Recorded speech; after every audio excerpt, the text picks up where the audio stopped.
देखो along with ये सब इंस्टीट्यूशन, गवर्नमेंट ऑफ इंडिया भी बहुत ट्राई कर रहा है कि नहीं वुमेन का स्टेटस को अपलिफ्ट करना है हम लोग को। कोई देश का सरकार चाहेगा कि उसके देश से 48% जिसका आबादी है वुमेन का, वो डेवलपमेंटल प्रोसेस से, नेशनल इंटरेस्ट से हट करके रहे, उसको साइड कर दिया जाए? नहीं चाहेगा, है ना। डेवलपमेंट प्रोसेस के लिए इसको इंक्लूड करना बहुत ज़रूरी है सोसाइटी के, इंडिया सोसाइटी में। ओके, इंक्लूड करना बहुत ज़रूरी है डेवलपमेंटल प्रोसेस में इसको। तो government of India has been trying to provide legal protection to women by enacting several women welfare laws like special marriage act. देखो ये सब लॉज इंडियन गवर्नमेंट लेकर के आया है just to protect and empower women, कि women को exploitation से प्रोटेक्ट करना है, उनको एम्पावर करना है कि नहीं आगे चल कर के उनके साथ कोई प्रॉब्लम नहीं हो, उनके घर में कोई प्रॉब्लम नहीं हो, पैदा होने से कोई प्रॉब्लम नहीं हो, पैदा होने के बाद बच्चे मतलब जब वो बचपन में रहे तब कोई प्रॉब्लम नहीं हो, बड़े होने के बाद भी प्रॉब्लम नहीं हो। ठीक है, मैरिज एक्ट लेकर के आया। देखो Hindu marriage act, guardianship act, Hindu adoption maintenance act, ये सब डाउरी प्रोविजन एक्ट, ये सब सिर्फ इसीलिए लेकर के आया गया था कि वुमेन को प्रोटेक्शन मिल सके एक्सप्लॉयटेशन से। ठीक है। Further after a report submitted by the national women commission on the status of women in 1975 under the influence exerted by several women movements. देखो और एक वुमेन कमीशन बनाया गया 1975 में।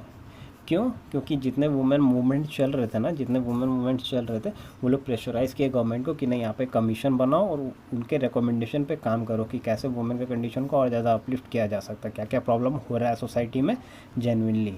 ठीक है, क्या क्या इनैक्टमेंट्स, क्या क्या एक्ट्स लेकर के आया गया। देखो medical termination of pregnancy act 1971, equal remuneration act 1976, ये सब इतना रट नहीं लेना। ठीक है, रटने नहीं बैठना, ये सब उतना याद करने का दरकार नहीं है।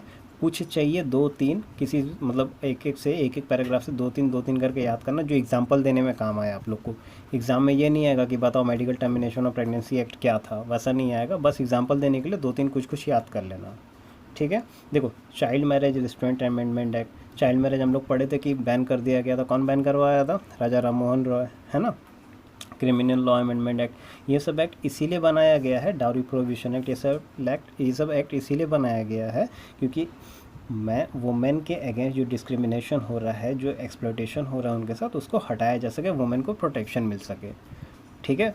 The study progress of democratic politics, the work done by the several women organisation particularly the all India women conference. देखो ये एक कॉन्फ्रेंस मतलब एक ग्रुप है, वुमेन का ग्रुप है जो काम करते हैं वुमेन के कंडीशन को अपलिफ्ट करने का, मतलब उनको सोसाइटी में इक्वल स्टेटस दिलाने का ये काम करते हैं। कोई प्रॉब्लम होता है तो ये लोग देखते हैं आकर के। And the committee on the status of women, ये भी एक कमेटी है। स्टेटस ऑफ वुमेन बहुत सारा है तो इतना सब याद करने नहीं पड़ना, कुछ कुछ इंपॉर्टेंस उनको याद कर लेना, मैं नोट्स में लिखा दिया। ठीक है, सब रटने नहीं बैठना, कोई दरकार नहीं इतना रटने का।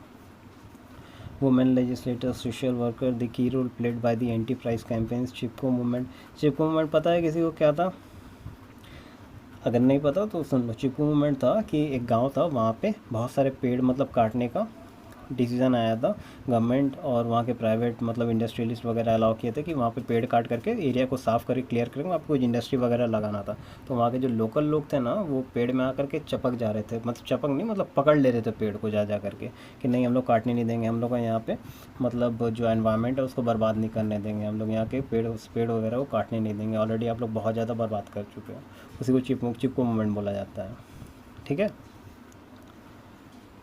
देखो the increasing role of women in the political process, particularly in the decision making process, the provision for reservation of seats in the rural and urban local government after the enactment of 73rd and 74th amendments। देखो ये सब करने के बाद मतलब result क्या निकला? Result यही निकला कि वुमेन को थोड़ा बहुत अपलिफ्टमेंट मिला है हमारे सोसाइटी में। ऐसा नहीं कि पहले जैसा कंडीशन था अभी भी वैसा ही है या और ज़्यादा ख़राब हो गया है, नहीं, थोड़ा बहुत तो मतलब सुधार आया है पहले से। बहुत मतलब अच्छे हैं वो लोग, अच्छे कंडीशन में हैं वो लोग। उनको अभी पॉलिटिकल प्रोसेस में हिस्सा लेने दिया जाता है। देखते हो ना बहुत सारे MLAs MPs वुमेन है हमारे, है ना। क्यों? क्योंकि उनको पॉलिटिकल प्रोसेस में इक्वल पार्टिसिपेशन का मौका मिलता है। जितने मैन रहते हैं चाहे तो वुमेन भी आकर के पार्टिसिपेट कर सकते हैं, उनको इक्वल अपॉर्चुनिटी दिया जाता है। हमारे जो लोकल सर गवर्नमेंट पढ़े हो गए ना, 73rd and 74th amendment constitution का क्या था? Municipalities and gram panchayat. Okay, local self government जो पंचायत सिस्टम था ना, वो पढ़े हो गए आप लोग, तो वहाँ पे रूरल और अर्बन गवर्नमेंट में वहाँ पे भी वुमेन को रिजर्वेशन मिला है। पढ़े हो गए आप लोग कि रिजर्वेशन 1/3 रिजर्वेशन कहीं पे है, कहीं पे अलग रिजर्वेशन है ना। टोटल सीट में से 1/3 वुमेन को मिलता है कि इतना वुमेन वहाँ पे रहना चाहिए। तो वुमेन को ऑलरेडी सीट रिजर्व रहता है ये दोनों जगह में, अर्बन लोकल गवर्नमेंट में और रूरल लोकल गवर्नमेंट में। अर्बन में कौन रहेगा, म्यूनसिपालिटी, और रूरल में कौन रहेगा, पंचायती राज। ओके।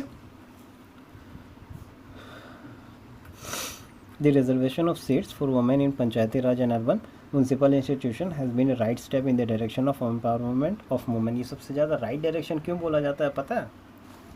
क्योंकि जैसे आप लोगों को बताया अभी कि सबसे ज़्यादा वुमेन का एक्सप्लॉयटेशन कहाँ पे देखने को मिलता है। अर्बन एरियाज़ में तो उतना ज़्यादा नहीं देखने को मिलता, हम लोग जहाँ पे रहते हैं देखने को मिलता है क्या, बहुत कम है, कहीं कहीं देखने को मिलता है, रेयर है। बट रूरल एरियाज़ में, इंटीरियर्स में बहुत ज़्यादा प्रॉब्लम क्रिएट करते हैं ये सब जो एंटी सोशल एलिमेंट्स अपने सोसाइटी के जो लोग हैं, मतलब उन लोगों का थिंकिंग बहुत पुराना है, ठीक है। वो लोग और लेडीज़ को, मतलब वुमेन को बहुत ज़्यादा नीचे नज़र से देखते हैं।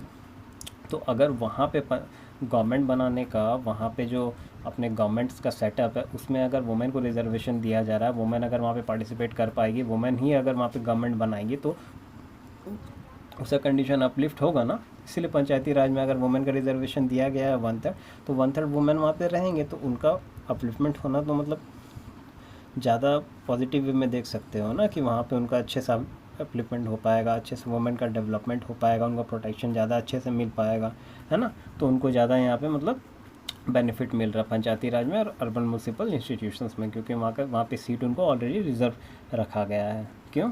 क्योंकि एम्पावरमेंट ऑफ वुमेन करना है, सिंपल सा यही सोल मोटिव है हर जगह का। However the need for a bigger and fuller involvement of women in the socio economic political process is still there. देखो प्रॉब्लम ये है कि लोकल सेल्फ गवर्नमेंट में तो दिया गया है रिजर्वेशन, बट नेशनल लेवल पे रिजर्वेशन नहीं दिया गया है। कहीं पे पढ़े हो क्या कि लोकसभा में इतना सीट रिज़र्व है वुमेन के लिए, राज्यसभा में इतना सीट रिज़र्व है वुमेन के लिए? नहीं पढ़े हो ना, तो दिया ही नहीं गया है, इसीलिए नहीं पढ़े हो, ठीक है। तो वो देना भी बहुत ज़रूरी है, क्योंकि इतना दिए तो ये तो छोटा छोटा जगह में मिल रहा है, अपने मेन नेशनल लेवल पे या स्टेट लेवल पे भी देना बहुत ज़रूरी है। तो इसीलिए अभी बहुत सारा काम बाकी है वुमेन अपलिफ्टमेंट के लिए। सोशियो इकोनॉमिक पॉलिटिकल प्रोसेस में भी उनको पार्टिसिपेट करने देना चाहिए नेशनल लेवल पे। लोकल लेवल पे तो दे दिए, बट नेशनल लेवल पे हम लोगों को काम करना बाकी है अभी। The NGOs must strengthen their efforts and organization for developing a strong national level women movement for securing the empowerment of women। NGOs बहुत सारे काम कर रहे हैं वुमेन के अपलिफ्टमेंट के लिए, और भी उनको थोड़ा ध्यान देने का ज़रूरत है। For this purpose the case for the reservation of seats for women in legislature, देखो अभी बताया ना, वही लोकसभा में, राज्यसभा में, स्टेट असेंबलीज़ में, वहाँ पे भी वुमेन को रिजर्वेशन ऑफ सीट्स देना बहुत ज़रूरी है, ठीक है। शुड बी प्रॉम्प्टली प्रोसेस्ड, ये अगर देंगे तभी जा करके सही से अपलिफ्टमेंट हो पाएगा वुमेन्स का, ठीक है।